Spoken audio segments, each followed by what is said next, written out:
भारत का इतिहास केवल शांति का पाठ नहीं, बल्कि अन्याय के विरुद्ध शौर्य के शंखनाद का भी साक्षी रहा है।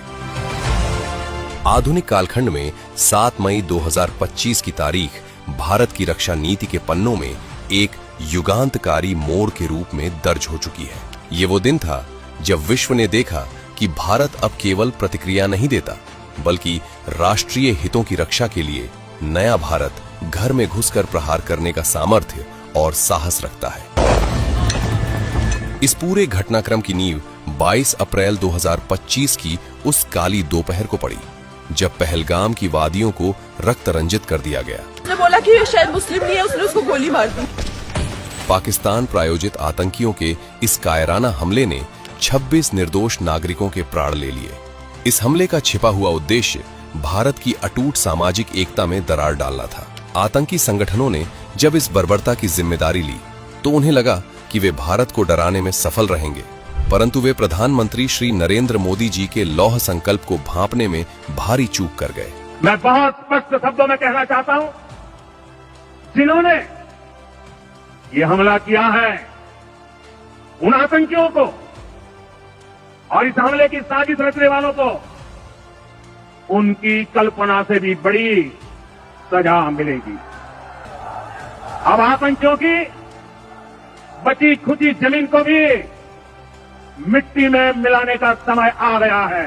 पहलगाम की इस त्रासदी के तुरंत बाद प्रधानमंत्री जी के निर्देशन में एक गुप्त और अभेद्य जवाबी रणनीति की रूपरेखा तैयार की गई। इसे नाम दिया गया ऑपरेशन सिंदूर। 7 मई 2025 को भारत सरकार ने रणनीतिक निर्णय लेते हुए सेना के तीनों अंगों को एक साझा और ऐतिहासिक मिशन पर तैनात किया। ये ऑपरेशन आधुनिक सैन्य विज्ञान और सटीक समन्वय का उत्कृष्ट उदाहरण था।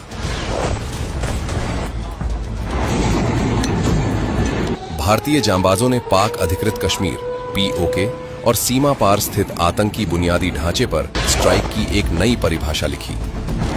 इस सुनियोजित प्रहार में लश्कर-ए-तैयबा और जैश-ए-मोहम्मद जैसे संगठनों के 9 प्रमुख लॉन्च पैड और प्रशिक्षण केंद्रों को पूरी तरह नेस्तनाबूद कर दिया गया।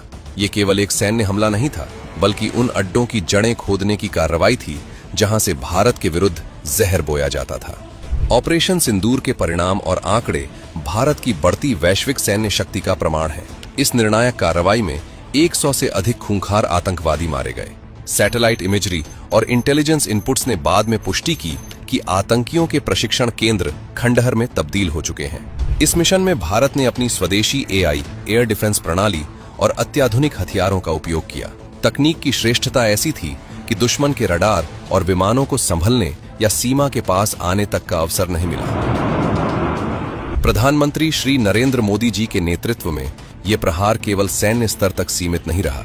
हमने आतंकवादियों को मिट्टी में मिलाने के लिए भारत की सेनाओं को पूरी छूट दे दी, और आज हर आतंकी, आतंक का हर संगठन जान चुका है कि हमारी बहनों बेटियों के माथे से सिंदूर हटाने का अंजाम क्या होता है। भारत ने एक बहुआयामी रणनीति अपनाई, जिसने पाकिस्तान को विश्व पटल पर अलग थलग कर दिया। I say to the whole world, India will identify, track and punish every terrorist and their backers. आर्थिक मोर्चे पर जहां दोनों देशों के बीच व्यापारिक संबंधों को पूरी तरह निलंबित कर दिया गया है, वहीं सामरिक दबाव बढ़ाते हुए अटारी वाघा सीमा के द्वारों पर ताले लगा दिए गए हैं। इसके अतिरिक्त संसाधन नियंत्रण की दिशा में इंडस वाटर ट्रीटी, सिंधु जल संधि पर अपना रुख सख्त करते हुए भारत ने स्पष्ट कर दिया है कि रक्त और जल एक साथ नहीं बह सकते। ऑपरेशन सिंदूर ने यह अकाट्य संदेश दिया कि मोदी सरकार की नीति अब जीरो टॉलरेंस से बढ़कर त्वरित और विनाशकारी सैन्य कार्रवाई की है। भारत ने सिद्ध कर दिया कि वह परमाणु ब्लैकमेल या किसी भी वैश्विक दबाव के आगे अपनी संप्रभुता से समझौता नहीं करेगा। आज ऑपरेशन सिंदूर की सफलता ने वैश्विक मानचित्र पर भारत की साख को एक नई ऊंचाई दी है। प्रधानमंत्री श्री नरेंद्र मोदी जी के नेतृत्व में भारत ने रणनीतिक संयम और निर्णायक प्रहार के बीच वो संतुलन स्थापित किया है जो एक महाशक्ति की पहचान होती है।